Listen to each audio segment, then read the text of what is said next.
because my dad grew up in like a small town in South Mississippi.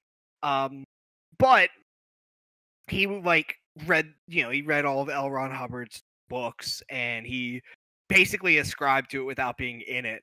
And he always told everyone that one day he would become a Scientologist. That was his that was his dream, I guess.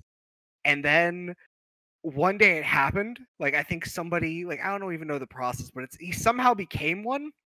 He disappeared a week later. Nobody's ever heard of him since. he just vanished. And every now and then people will be like, should we like they'll like look around for him on Facebook. He's just nowhere. Like, he's a ghost. Hey everyone, welcome to the Pride Probably edition. an actual ghost. Yeah, welcome to Scramble Bunkhouse Death Gas. This is a Also, very all of you are Pride wrong. episode, everyone. Craig is a Buddhist. Really? Is that so? I can He is see reincarnated every time we bring him back into this voice call. That's That's true. a good point there. But there's a lot of aspects of reincarnation. He could be like a Taoist, perhaps. He could be a member of many. There's a lot of very true. But I see the hollowness in his eyes, and I see that he has been through many samsara reincarnations.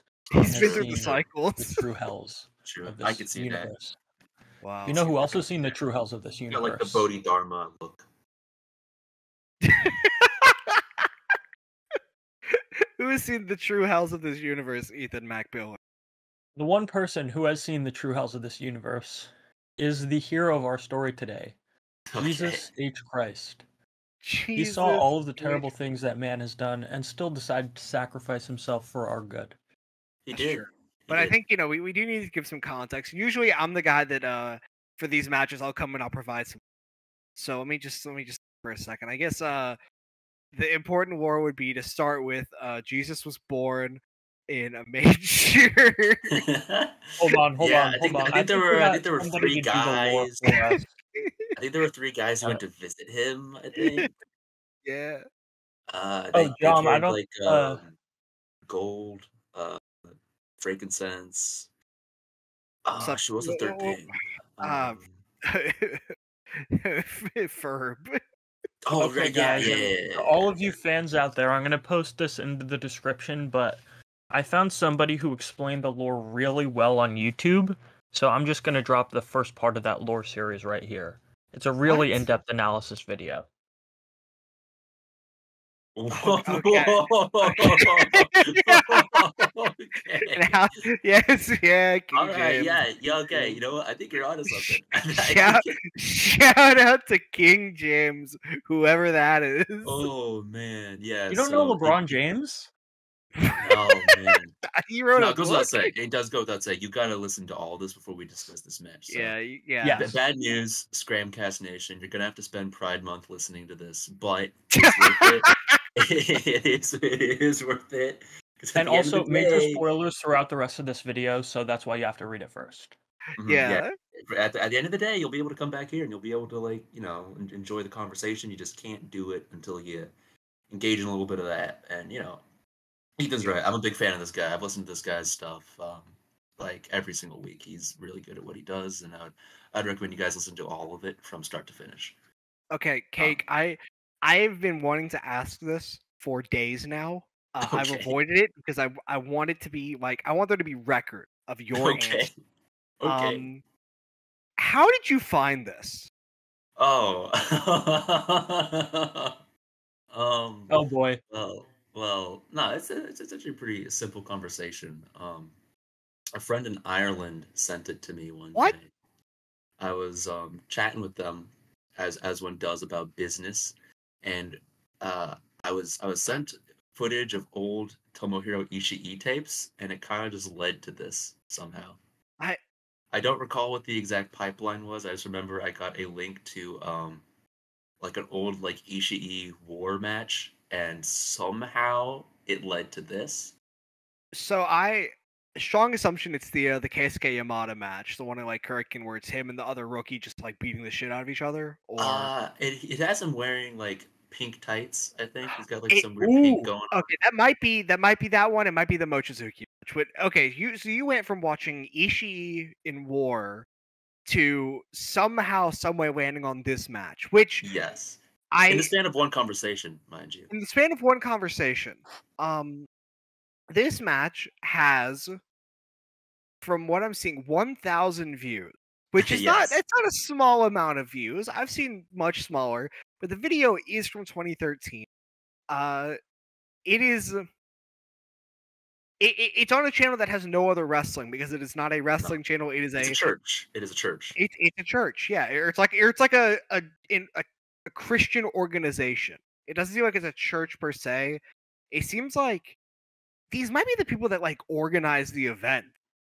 It Like, might be. Well, let's pull up the record. Let's do an audit on these guys. Their YouTube name is Also, very Cornerstone. important note about this match. It is available on YouTube Kids, so your child can watch this. That's Good, true. Well, great. it's specifically made for children to watch. Yeah. I'm pulling up Cornerstone Kids right now. They Yeah. got 568 subscribers. Looking at what they typically do, they've actually got a lot of views. I'm sorting by their popular. They've got like some 50K views over here. Yeah, they got puppets, they got That's cartoons. a lot. There's one called David Praises God even while King Saul tries to kill him, which sounds pretty exciting. What? There's one called David Praises God even while King Saul tries to kill him, which sounds pretty exciting. What? Yeah, that You one know sounds what? crazy. That's like 2 minutes long. Hold on. Wait. Okay, yeah, I'm actually also pulling that up just to skim it and Yeah, hold see on. I what. got to tap into this real quickly. Enjoy this humorous. Ethan, during editing, I need you to just like flash this video. It's 2 minutes and 46 seconds. I need you to just speed it up, crazy style. It'll be no longer than 20 seconds. Okay, I just want to say the description. I want everybody to hear this. The description of this video is: enjoy this humorous children's ministry video of King Saul chasing David. All the while, David never stops praising God. 3 exclamation points. Yes, sir. I'm watching right now. It's already sped up, which is the funny thing. Yeah, it's sped up. dude, King Saul, dude, he's going. King Saul, dude. When David turns around and sees him and goes, Where is "Oh, this video? Where did you send it? Oh, I didn't send it. You just got. You have to find. You have to read the Bible first, and then you can see it. Okay? Have you read your Bible, Ethan? You gotta listen to the whole greatest audiobooks first, and then it unlocks at the end. There's like a secret link. Dude. Oh man, hold on. Oh my god. Dude, he did the shush sign to the camera. This is. Wow, he's military crawling around. This is a spiritual undertaking, dude. Holy. Oh my god, you know what we have to do to this footage? What do we have to do, Ethan? What do we have to do to it? We have to turn it black and white, put a grainy filter over it, and put some old-timey piano music over it. This is slapstick. This is... No. Okay. Alternative idea. I think we should take the Night of the Hunter idea that you mentioned before the start of this. I think we should turn this black and white, and then I think we need to find the soundtrack to Night of the Hunter instead, and then I think we need to make it look like a monologue. No, what if we? I was just going to say we need to put the hate and love monologue yes, over this. That was what I was going to say. Is make it black and white, and then put the hate and love monologue over it with no music behind it. It's just the monologue. Ethan, can you do that and speed it up? Like, I'd like me to tell you the little story of right hand, left hand. The story of good and evil. H-A-T-E. It was with this left hand that old brother Cain struck the blow that laid his brother low. L-O-V-E. You see these fingers, dear hearts? These fingers has veins that run straight to the soul of man. The right hand, friends, the hand of love. Now watch and I'll show you the story of life. These fingers, dear hearts, is always a warring and a tugging, one against the other. Now watch 'em. Old brother left hand hates a fighting, and it looks like love's a goner. But wait a minute. Hi! Dog loves a winning.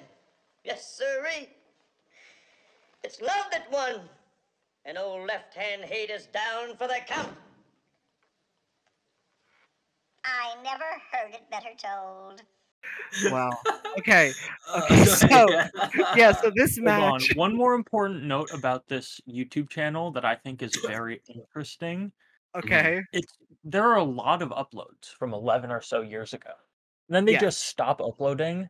They put something called Family Connection, the church loves to meet together on 6 years ago, and nothing. Radio silence ever since. It disappeared. Cornerstone Kids ain't what it used to be. I'm actually gonna look that up right now. I want to see. You're gonna see what Cornerstone Kids is all about now. Yeah, I want to see so I'm looking around. Unless they've changed their logo, there's a lot of organizations called Cornerstone Kids. I'm seeing one with a similar logo though. You're seeing what I'm seeing, right? Yeah, but that link. Hold on, James. You serious? Called Party with Jesus. What? Yeah, true. What are you doing, Ethan? What are you doing?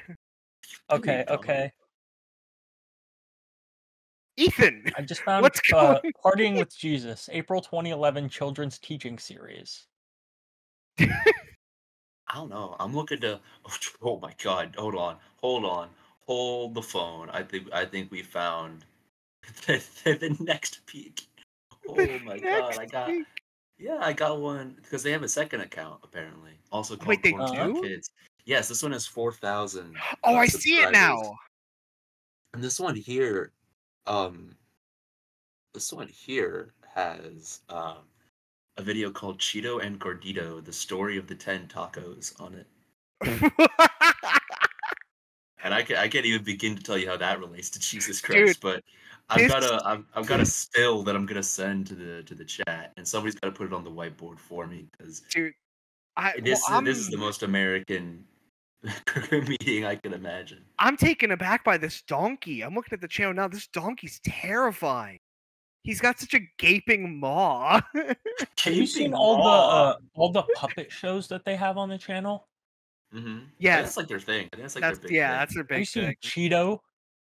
I have seen Cheeto. Oh no, I'm looking at Cheeto. Dude, okay, there's this little rat or something called Eduardo. He is absolutely on drugs. I gotta take a screenshot and send it. Look at his eyes are bloodshot. He's got red eyes. Well, that seems like a really rude thing to say about a guy like that. No, take a look. Look at this. Whoa. Yeah, he's got the most egregiously bloodshot eyes. For our he looks like the character. Remember that one game called Prey or something? It released on PlayStation, I think. I think I know what you're talking about. Hold on. It's like their whole thing was there's a guy looking in the mirror and his eye was all red. Hold on. Yeah, this what is going on? What is going on with this? Yeah. Why did that enter my subconscious, dude? The connection that was just made between this image and the game plays. That's crazy. It's crazy. Okay, so this match. Yes, about the match. So about the match, we need to talk about this. So this is on an Easter Sunday. So this is Easter morning. It's a crowd full of children. They probably did an Easter egg hunt before or after. I don't know. Definitely right after Sunday service.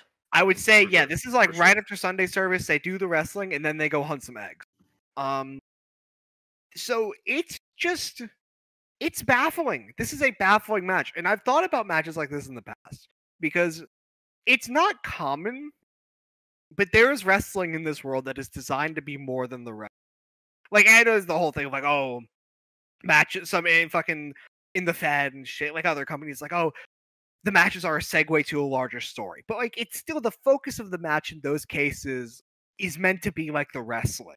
But there are matches that go beyond that are for a greater purpose, or in this case, a higher purpose. A higher power, if you will. And I'm fascinated by matches like this. Matches that are designed to not matter in any way, except to basically retell something that is not wrestling. This match does not matter. Anything could have happened in it.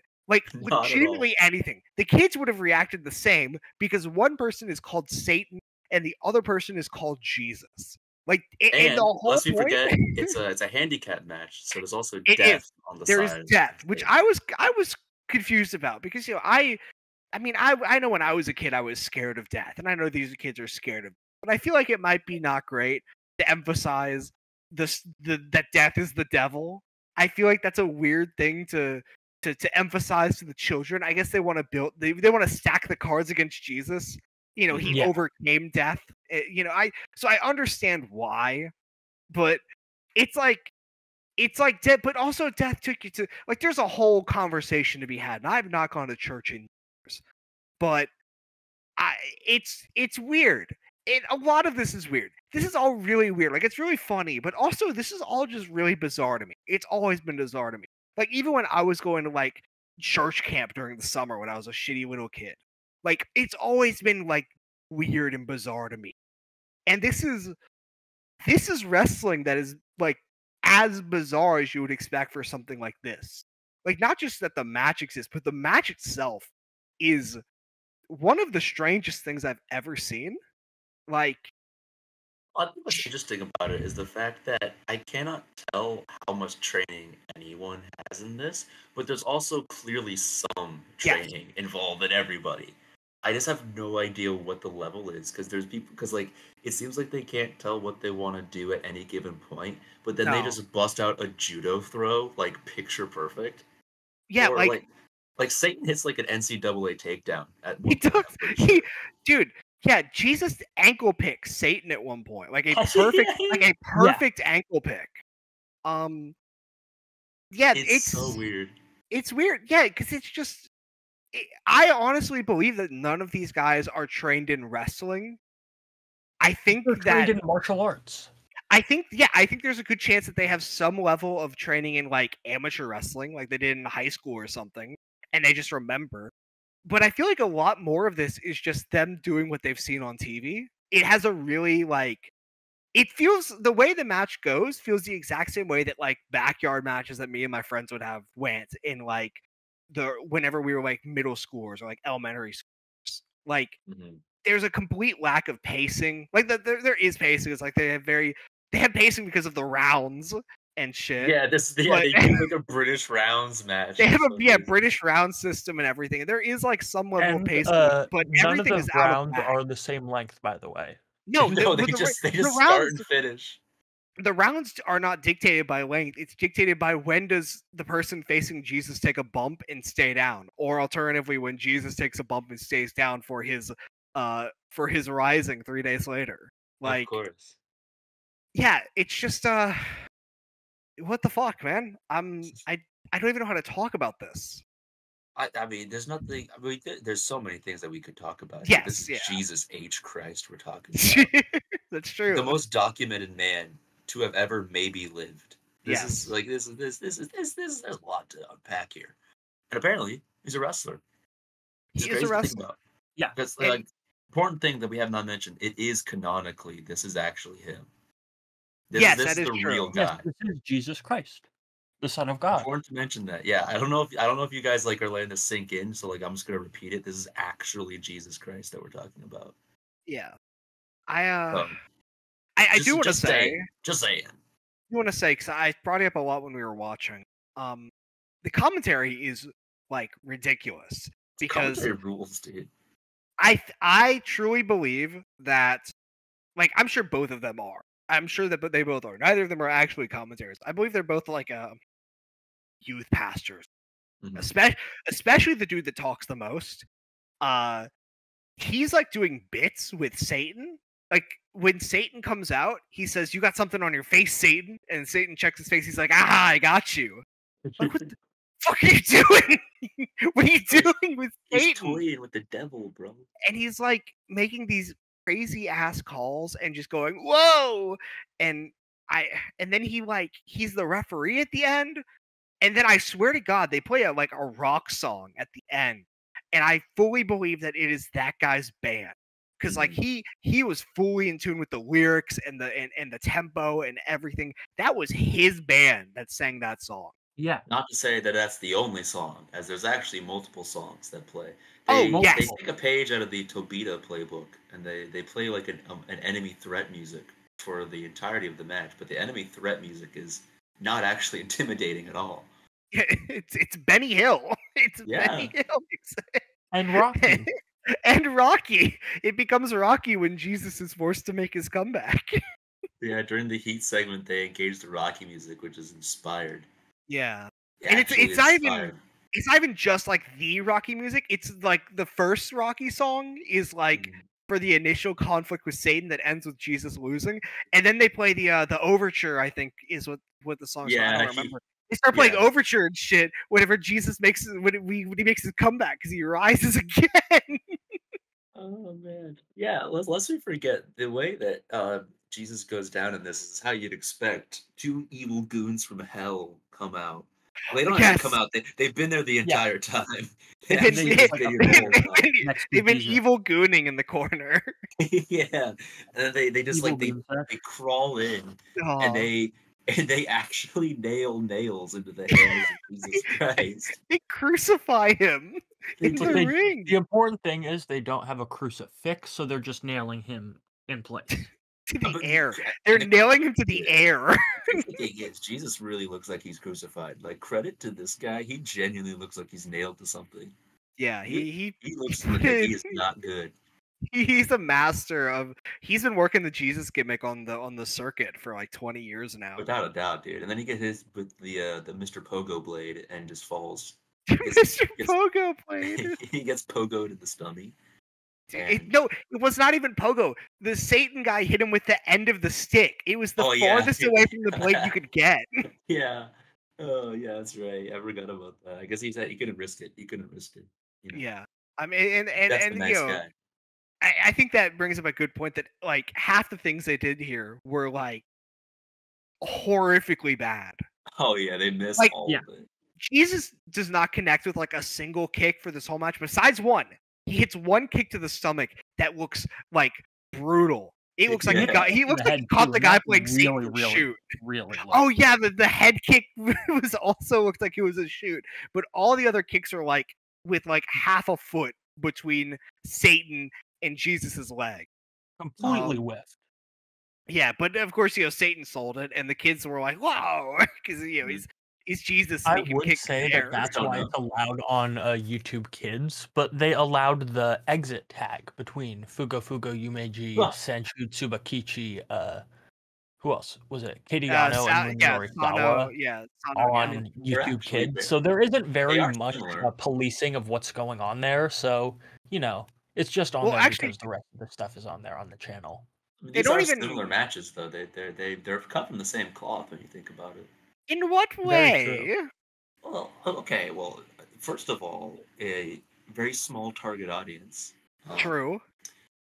Only select freaks will find it.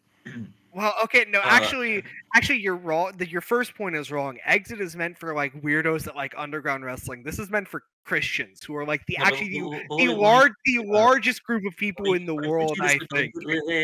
No, but I get what Cake is saying. They're both targeted towards an audience that isn't all wrestling fans. Let me put it to you this way, okay? Exit certainly is not. Exit is. I feel like you have to like wrestling to know what the fuck Exit is. I don't think that's really a. I mean, they just do it in bars. What I'm saying is, look, they only got 1K views. Okay, if the comments weren't turned off, I would bet some really solid money. It's mostly not Christians who would have been leaving comments about this. Then you know what? That's a good point. Actually, I think they and again the similarities don't stop there. Pretty much every single move in this match is a shoot, so there's that. Yeah, let's talk about that because it was mentioned in the past that Jesus was doing like judo. Like Jesus was like actually doing like judo. Like he caught Satan's arm at one point and hit like a perfect leg sweep on Satan. Which actually, upon saying that, Satan is absolutely trained. He was taking bump. He was like taking flatbacks. He was bumping like a maniac. Yeah, Satan was bumping for Jesus. But also, Jesus was probably trained very poorly because he did try to do like leapfrog spots and stuff. You're right. And those were bad. He didn't give Satan any room to breathe. He just kept doing stuff. Yeah. I'm wondering, like, are these guys? Because that's something that I wrote down at one point. We need to find these. We need to find these guys. Like, I want to know how did they get into this situation? And part of me wants to believe that these are just like guys that go to church or like whatever church like handled this or whatever.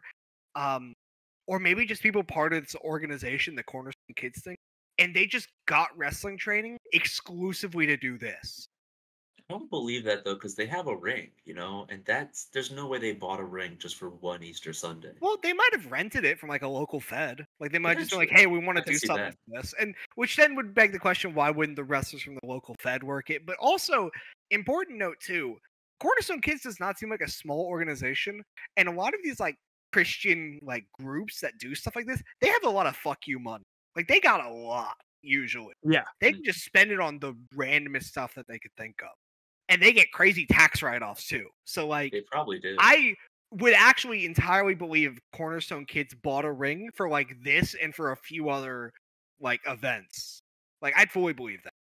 I mean, if they ever run another one, I'll go crazy. I'll say that. Yeah, I'm also wondering, like, upon immediately saying that, I thought, if they have a ring, how much else have they done with it, and can we find it?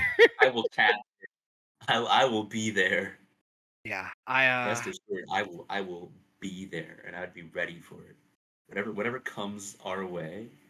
If it's more stuff like this, we're cooking. Also, it's an important thing to mention. Death gets squashed crazy style in this. Yes. He gets no offense. He comes at the very end. He comes at the very end to hit crucified Jesus Christ, but otherwise, Death just gets cooked, dude. Yeah, Jesus is, which, I actually I'm gonna look at this match from a critical standpoint right now. I'm gonna put my glasses on and really think, because if you're trying to portray this story of Jesus, it's Easter Sunday. They're portraying the last days of Jesus and his events. You have Jesus squash Death crazy for like the entire first 2 rounds, so he is undeniably above Death. For sure. Then you bring Satan in, and Satan fights back. And then the whole thing with the crucifixion. It seems like that's kind of topsy-turvy. I feel like if they're trying to portray it correctly, the idea is, well, because Jesus did die. I mean, I guess him beating down Death so bad could be symbolic of, Jesus let himself die. I think that's part of the story. I don't remember. True. There's a lot of historians that mention that Jesus kind of wanted to die at the end. Yeah, he did the whole thing with Judas where he was like, "Oh, if anyone in this room wants to kill me," and then he like winked at Judas or something. Yeah, I remember that pretty well. Yeah, I remember. I'm surprised they didn't bring that up, but yeah, I mean, there's always the next match, I guess. Yeah, I was thinking, where is Judas? He's such a vital part of this story, and yet he's not here. Was he one of the goons, perhaps? You know what I think? My big theory is I think that Judas was actually portrayed by one of the commentators. Really? I think it was the guy who handed Jesus Christ the keys to both heaven and hell at the end of the match. I forgot to mention, he does win the keys to heaven and hell by the end. Yes. When I first saw it, me and Cake at the same exact time said the keys to the city. But I thought it was the keys to the city. It's in fact the keys to no, it wasn't the keys to heaven and hell, it was the keys to death and hell. Oh yeah, that's right. He took the roles from them. Yeah, now he controls Death, and he did a hostile takeover of the afterlife. Shima in Glade style. Yeah, he actually Shima in the afterlife. He Shima the afterlife. That's crazy. Wow. Yeah. I think that guy was actually Judas, and I think when they come back and if they pull like a Before Sunrise on us, and like in 9 years from this match being uploaded, they do it again. I think that we'll come to find that he was actually an evil person all along, planning to betray Judas. And they'll have a wrestling match, and that's going to be pretty good, I think. Yeah. I'll be stoked. That's my theory. That's my theory. I don't know. What are your guys' theories? I don't know. I feel like it seems like he was a little bit too uninvolved. I think that Judas instead may have been one of the children in the crowd. And you're right about the 9 years thing, because they're waiting for that kid to grow up and accept the mantle of Judas. So then one day they could do it again and have that child come out from the crowd. It's, I mean, I guess he wouldn't be a kid anymore. So he'd be a grown-ass man sitting with a bunch of kids. He's like, I was here once. He comes out from the crowd. And he's like, Jesus, it's me, Judas. And then they have a technical master class. They do World of Sport. Yeah, they do proper World of Sport. They're busting out gym break specialties. Okay, we did not mention what state was this in, by the way? No clue. No I don't idea. even think it says. I'll check to make sure. We might be able to find it if Cornerstone Kids is just like a local thing. Hold on. That's a good point. But also, I tried to find like information about Cornerstone Kids. I couldn't find it. The people didn't have too heavy of Southern accents. No, but I'm going to make this work. I'm building off of that theory, John, that it was a child in the crowd. Okay. But that child grew up to be a wrestler already. Oh, you think so? And that wrestler's name is Adam Priest. Dude. I don't know about that. You're the thinker. You need to stop thinking. The only Cornerstone I will Kid not I stop find is thinking. in Texas. I can only find one in Allen, Texas, something like that. Okay, So Cornerstone Kids. This is the closest one that I've been able to find that looks similar to the logos that we were discovering. We got to get Rainbolt on this once again. We gotta get Rainbow on finding Cornerstone Kids. Dude, there's so many logos for Cornerstone Kids. Because there's so many Cornerstone Kids, and they're all Christian groups. Like, this is impossible. This is actually impossible to track down. Wait. Oh. I think I might have just found it as I was saying that. Give me a second. Oh yeah, where is it then? I need to check to this looks like the same logo. Kinda. Because they made a new logo. They made a new logo at some point. Because I found one that's like much more colorful. Okay, yeah, this got a might big red be, C on it. This one has a big blue C. I don't know. This is fucked up. This is so bad. This is so difficult. Wait, there's a section for media. Yo, wait, hold on. I found one. Okay, I found one that looks like the OnlyFans logo. What? Yeah, it's like it looks very reminiscent. Like very reminiscent. Hold on, let me post this. Oh, you know what? I can kind of see it. Yeah, the gray and it's like the exact same shades. Like it's oddly similar, especially if you were to look at like the real deal here. It's quite jarring actually. Yeah, it is actually quite jarring. It's kind of the same font for the Cornerstone and the Only. Yeah, actually, you're right. This is kind of jarring. What are they up to? What are they doing? What are they doing? Okay, speaking of all of this weird and all this odd that's been going on around this match, I think we've been tiptoeing a little bit around just quite how eccentric it is to have just like this kind of match be played out in front of a bunch of children. We talked about how like this church must be bankrolled, but wrestling in particular seems like such a specific and interesting medium to put this in front of children's eyes for. Because wrestling is all about, bombast, pomp, circumstance, and violence. And it's something that a lot of like young children gravitate towards. And to have it presented in a church fashion is so, I don't know how it makes me feel, but it's interesting that they're like appealing to children in that way. I mean, I guess you sound like you're doing like the boomer video game evil speech right now. They're putting violence in front of the youth. This is what's wrong with Biden's America. Yeah, I know. I fully agree with you though. Like, I think I mean, you said it yourself. Like, kids see this stuff. This stuff is crazy, and you mentioned like, oh, they did this for this audience of kids. I think it could only work for an audience of kids. Like, I think once you hit a certain age, you see something like this. It does not matter how deeply Christian you are. Like, you're just laughing at it. Like you were looking at this and you're just like, what are they doing? What? It is Easter Sunday. What are they doing on my Easter Sunday? This is ridiculous. I've got things to be. I've got things to do on this Easter Sunday. Yeah, I got eggs to find as a 24-year-old man.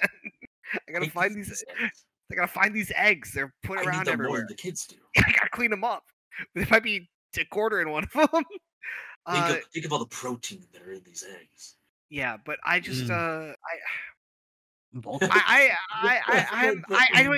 even know what to say. Every time I try to say something, my formulation of thoughts gets shut off because I think about the way the match ended, which was with a snapmare. It ends with a snapmare. We've not mentioned that yet. The match ends with a snapmare. It ends with a snapmare. Like it's a flying snapmare, actually. It's a running snapmare. Running snapmare. He stayed like it is. Hold on. It's a rebound running standing. Not only is it a rebound running snapmare, it's a rebound running snapmare that Jesus lies on top of Satan for at least 10 full seconds before the ref scrambles back into the ring and counts the 3. You know what the crazy thing is? The most insane Jesus thing Triple about H it all, Booker T'd him.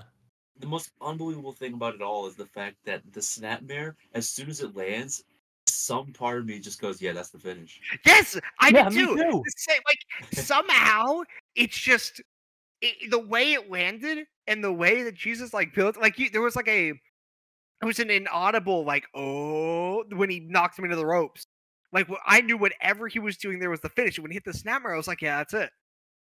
But even then, it was like, no way, surely not. Yeah, like it was. I knew that was the finish, but my mind was not accepting it. Like, it was subconscious acceptance that it was the finish, but my conscious brain refused to believe that a snapmare would end this match. In many ways, when you think about it, I mean, this match is like a tribute to the old. I just realized that's Ted DiBiase at the top. Oh my god! Yes, that's Ted DiBiase. That's fitting. When you think just about find it, a random pastor. This is a very territorial match in the sense that it ends in a snapmare. It has right. the world of smort. It has the smort. It has the worlds of sport. It has the world of smort rounds. This is a match that is a tribute to old wrestling when you think about it. When you really think about it, you can compare Death and his goons to the Freebirds. You could compare Jesus Christ to the Von Erichs, all of them collectively. All of the Von Erichs. I mean, there's so many parallels that you can make, and I struggle to think that they're all unintentional. I feel like they were all meticulously planned. Because I mean, it's Easter Sunday. You have to play on Easter Sunday. That's true. You do have to play on Easter Sunday. You don't want to go into Easter Sunday, with your pants around your legs and other classic analogies like that. No, you would want to go into Easter Sunday half cocked. Like you can't do that. No. Get your brain out of the gutter, bro. It's Easter. We're talking about Jesus Christ right now. I am talking about Jesus Christ. Okay. God. Jesus Christ did not have a gun. Okay. Oh, okay. Yeah. Okay. Okay. Okay. Okay. Looks like somebody didn't learn about carpentry.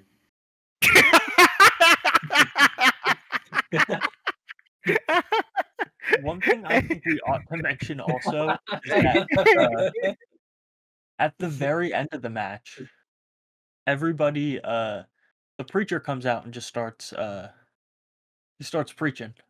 Yeah. It's a sermon. He goes to work. It's an actual sermon right near the end. Like, yeah, he's working the crowd.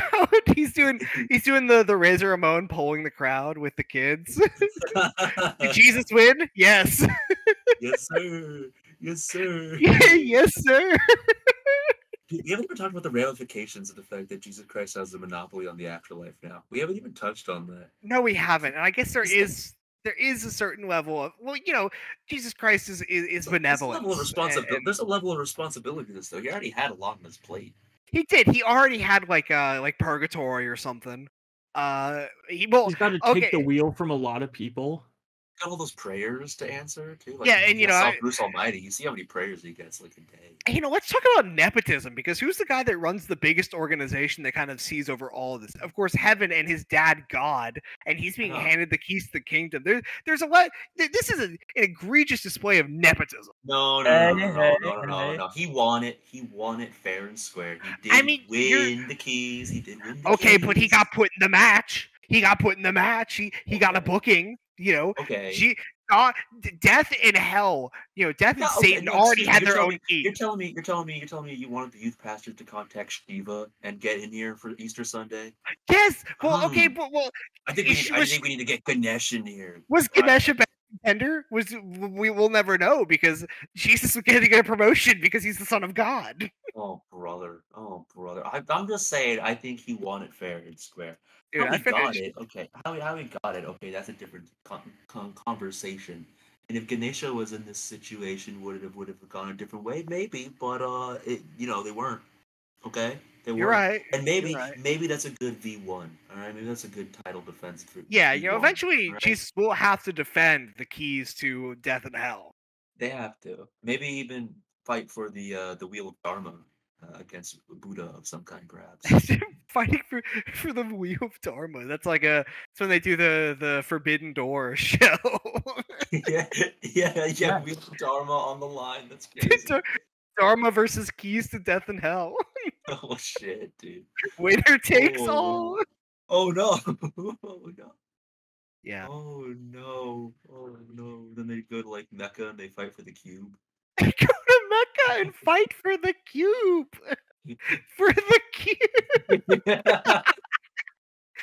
Dude. Wow. Oh man.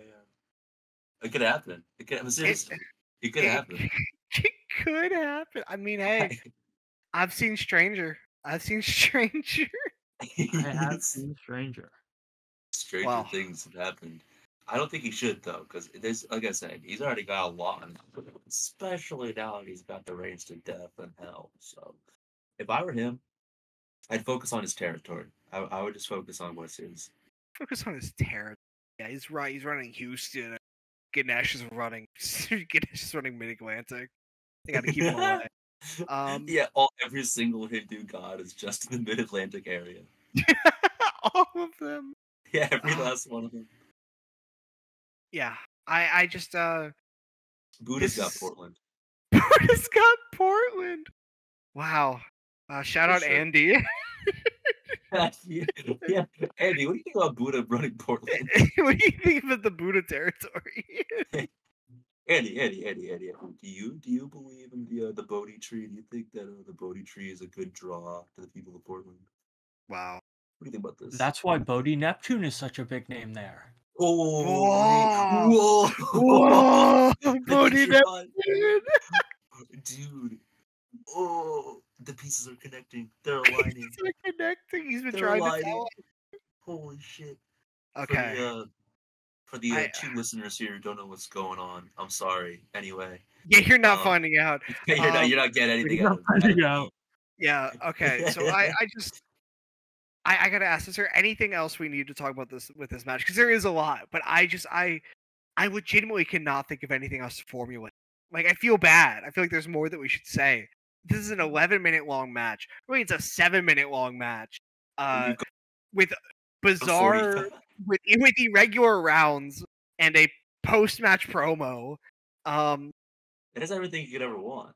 It does. It's pretty much a perfectly constructed match, I guess you could say. Okay.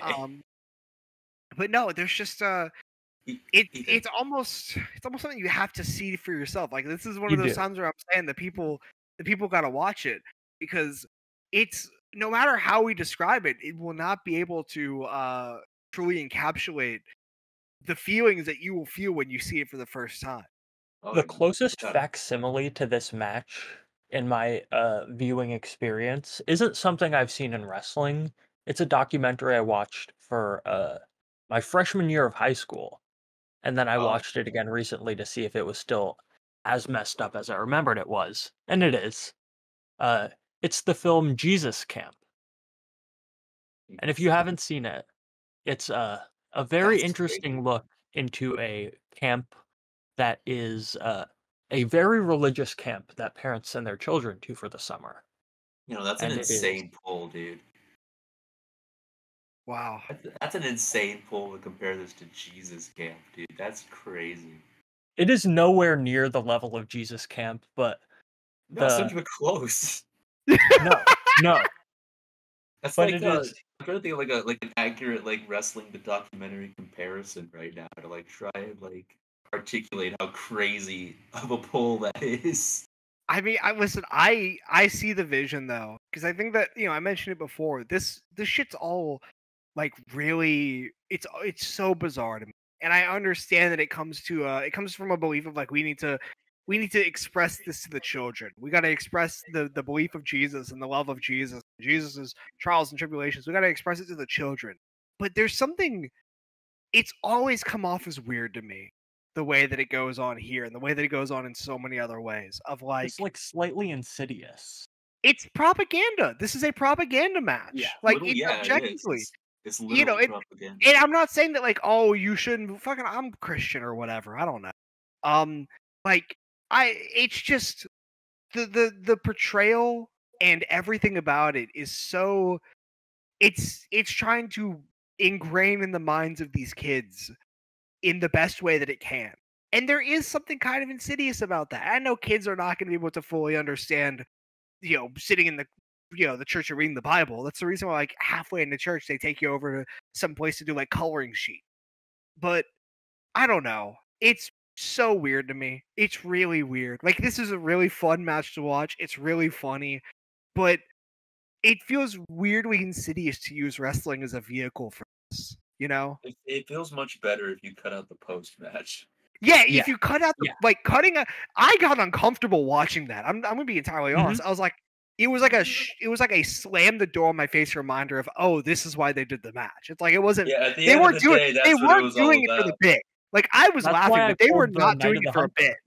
Yeah, it's creepy as shit. That's Night of the Hunter. Yes, sir. Night of the Hunter mentioned. Night of the Hunter mentioned. Let's go. I'm gonna pull up. I'm gonna look up the love and hate speech right now. I want to see. Yeah, please do it. Please do. It's Hunter really fantastic speech. Speech. I will be clear with the people, just to say I have not actually seen Night of the Hunter. I've seen the love and hate speech, absolutely, because that's like a film canon type of thing. Like you kind of just find that at some point. I feel like when you're like a teenager, you just find the love and hate speech on YouTube. Really good. It's so sad that he only ever made one movie, man. I know that's like the most obvious talking point of all time, and everybody mentions it forever. But like, it really is a true tragedy. Right. It's very theatrical the way he stages things, and just so beautiful, so beautiful. But I will admit that like the second half of that movie kind of loses me a tiny bit because it goes on to just like the boy in his raft, but I still really love it. It drags a little bit, but that's just because the Reverend is just such a force. He's so present. It's kind of hard to really compare to that, Yeah. So it's hard to like. I don't know. I think I kind of feel the same way about like No Country for Old Men. To use a different comparison, is that like it's kind of hard to. Well, that's different because that movie is just like one of the best ever. But like, yeah. Even during the parts that, even though it is still like one of the best ever, it's hard to like compare any non-Anton Chigurh related part to anything else. Right. And I think that the Hunter is kind of like it falls a little bit short, just a little bit short, because the parts where the Rev isn't in it kind of lacks a little bit. Just that's how I feel about Training Day. Training Day, really? Yeah, because Denzel Washington's performance as Alonzo is just so gripping and fantastic. It's like one of the best performances I've ever seen in my entire life. And every second he's not on screen and Ethan Hawke is on screen, Ethan Hawke is good in that movie, don't get me wrong. But you're just missing him the entire time. Right. I think Ethan Hawke is like one of the best ever, dude. I love that guy. I love that guy so much. He was fantastic in First Reformed. So good in that one. I think he's like the actor I've watched the most of my entire life. I think I've watched more Ethan Hawke than any other actor. And I don't think it's even been intentional. He just kind of appears and like, oh, yeah, that's Ethan Hawke. Right. It just keeps happening. I think it's genuinely true. I'm trying to think of another actor. Maybe like Philip Seymour Hoffman, maybe. But that's right. John C. Reilly, perhaps? I'm not sure. I'm just not sure. I gotta think about it. I gotta check my Letterboxd. I need to get back into movies. I feel like I don't know if I've ever talked about this like publicly, but I was deep into movies for a while. I'm big on kung fu movies, big on martial arts movies, and I was big Ooh. on just movies and shit. And I went into film like that was gonna be my career path. I was doing film school, and it just wasn't for me. And after that, Yeah. I got out of film, and it was kind of it was kind of a you know how the chicken nuggets are made situation, where like I would watch movies and I'd feel like I had a more critical eye for stuff that I didn't even pay attention to before, and it annoyed me. And I was also just kind of worn out from film because I'd been making so many myself, and film is a really whenever you're trying to do a bunch of films at the same time, it is like hell. And I was like, I don't want to even because I'll watch a movie and I'll see like something with the lighting, or I'll see something with the editing, and it will remind me of the production process, and I'm like, oh, I don't want to think about that. That shit sucks. I was like, I hate it. I got out of this. I'm like, I don't want to deal with this. I still love film. I still hang out. Like, I'll still help out with my film, like people that I was doing film school with, where they got shit. But like, I have not really watched a movie in like years. Like, I think the last movie I watched was probably Citizen Kane for one of my classes, and that was 2 years ago. I don't Yeah, even we think really I've gotta watched start. a We gotta full movie. turn this podcast into a get Jom to start watching more movies podcast, huh? Yeah, I gotta tap back in. I remember there was I'm gonna start by watching. Speed Racer. Oh, Speed great Racer's one. so sick. I love Speed Racer. I have not watched it in years, but I saw it in theaters, and then I rewatched it like the year before I went into film school. That movie's so awesome. I love that movie, dude. I keep watching them like, no way. The Grand Prix, man. The Grand Prix. I fucking love the Grand Prix, dude. It's such a good part of the movie. Have either What's of a you movie? seen The Celebration? Is that the one with Aquafina? No, it's from 1998, directed by Thomas Vinterberg. I have not seen it. What's Aquafina in? Because now I gotta remember what that was. Because it's sad. It's Aquafina. I think it's You these don't know two. who Aqua- Those two Oh, I would was thinking probably of be. Farewell. I was thinking of Uh, Farewell. But let me look up the Celebration because I might know. I might know. but Ethan, you should play me in a Sinatu Noodle battle. I think you should play me in a game of Sinatu Noodle. It'd be funny. if you haven't seen that movie, please don't look anything up about it. It's free on YouTube. If you want to feel very, very uncomfortable for like an extended period of time, for any reason, please seen watch that movie. The Hunt and Yeah. Another Round by this guy. So I've definitely seen some Vinterberg in my life. I did not know that he made the Celebration though, so I might peep it. I might take an examination.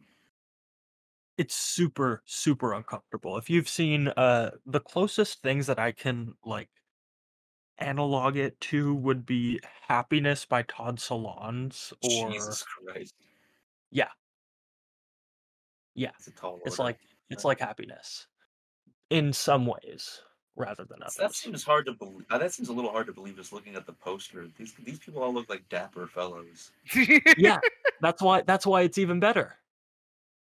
So many people in the Letterboxd comments say it reminds them of Succession. But Succession, huh?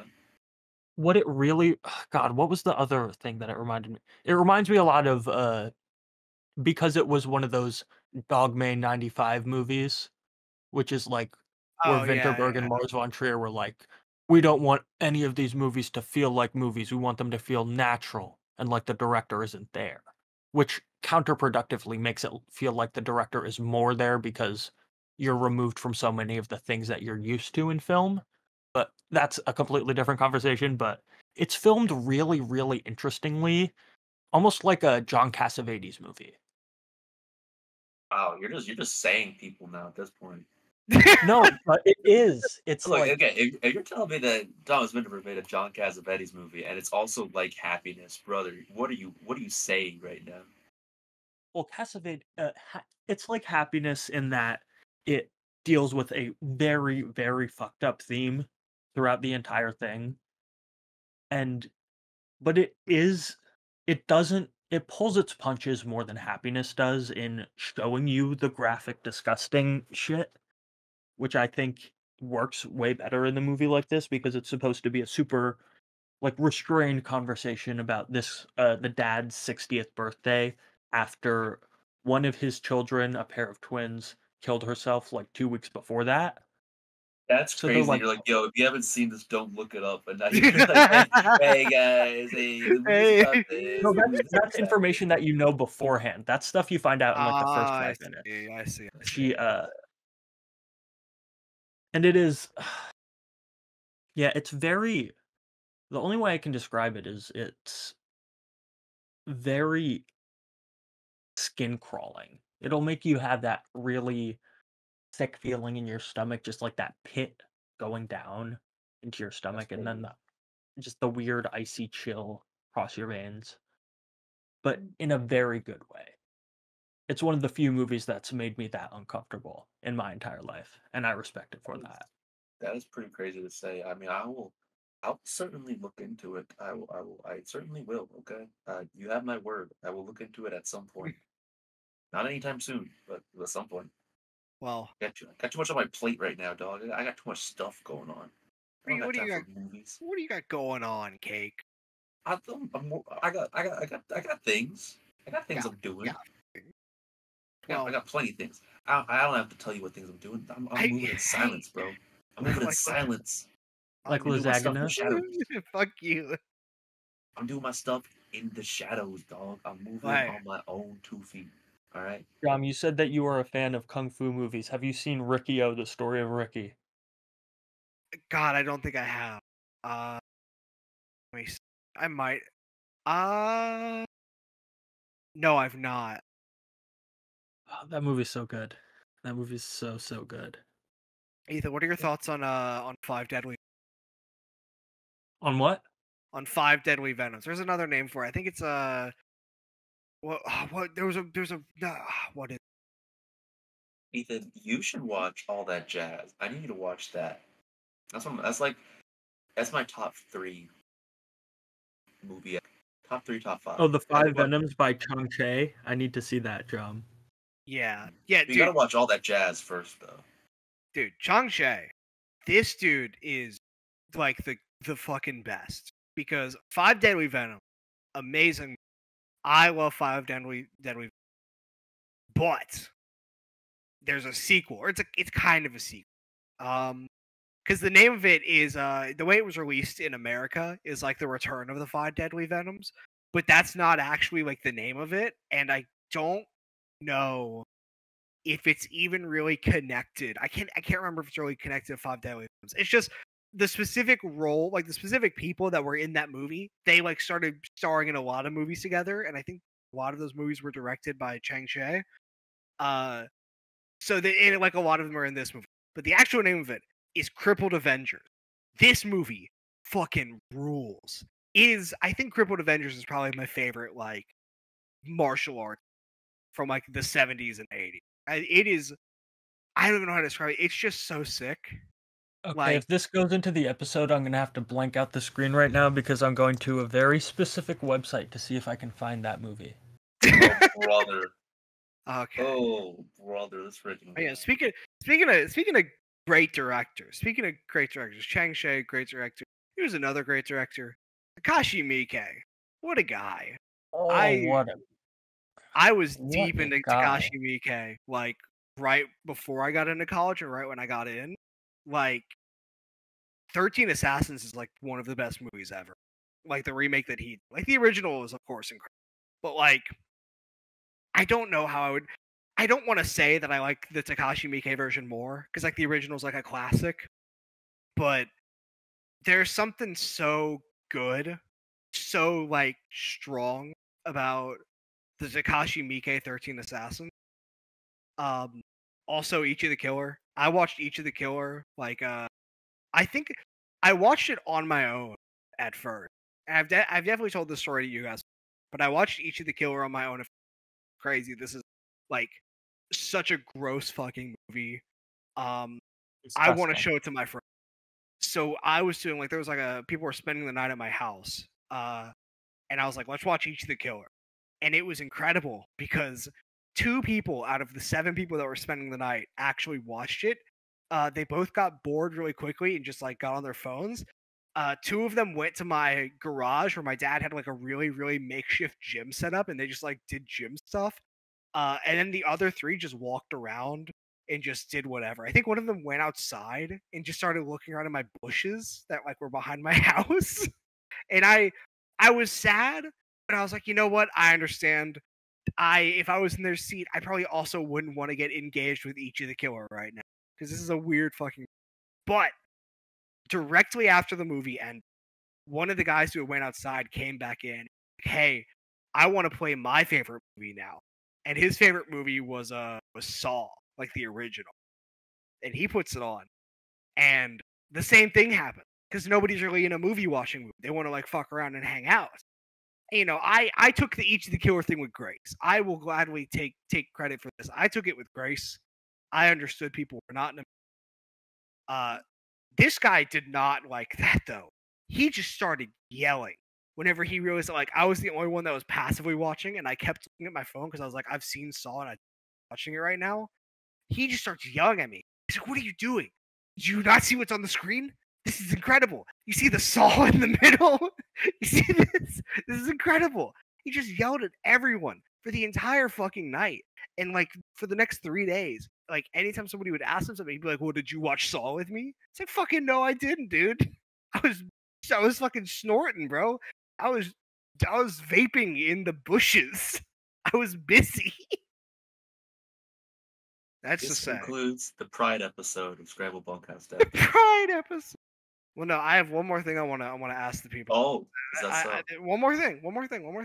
This does not conclude the Pride episode of Scramble No, Bunkhouse. it doesn't. It does not conclude the Pride episode.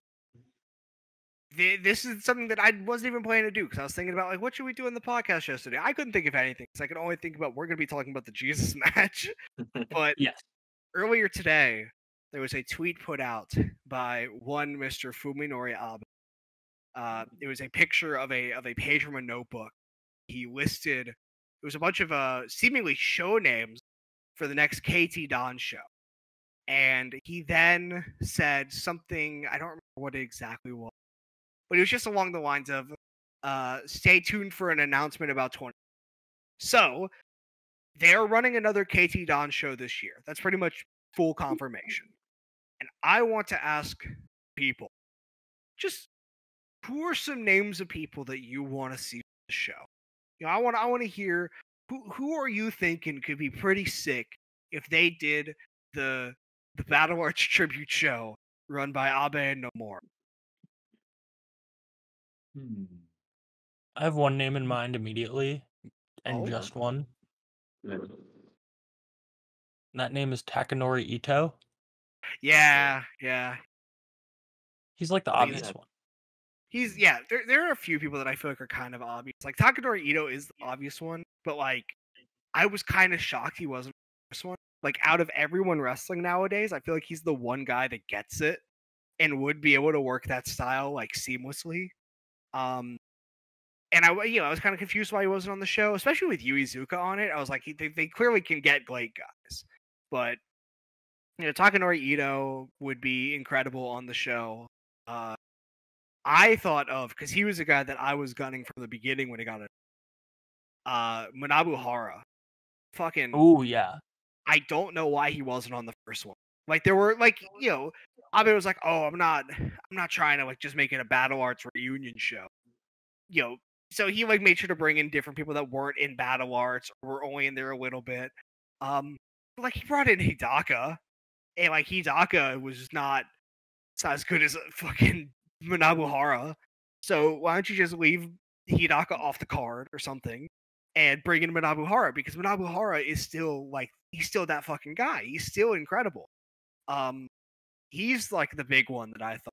Takanori Ito was someone I thought of. I also thought of who was it? I thought of fucking Yujiro Yamamoto, who's like another Battle Arts guy. But like, I think that it would have been cool if they had even more former Battle Arts guys, because there's a lot of people on the scene now that I don't know that fully do the style. And I think that they should have fucking tapped in with Yamamoto and Hara. Kink, you got any thoughts? Anybody you thinking of? No. I think they should get a Ryota Hama. Yes. Yeah. Yeah, they should. That's a correct answer. Dude, yeah, actually, I think they should get Hama and KTT. Throw out everything that we said. Ryota Hama doing sumo in the Bachi Bachi. That would be so sick. I mean, okay, John, I'm very happy that you asked that question and not the one that I thought you were going to ask. Well, what question was that? I thought you were going to ask us and the audience at large which religion is best. Why would I ask that? That's such a you can't ask that question.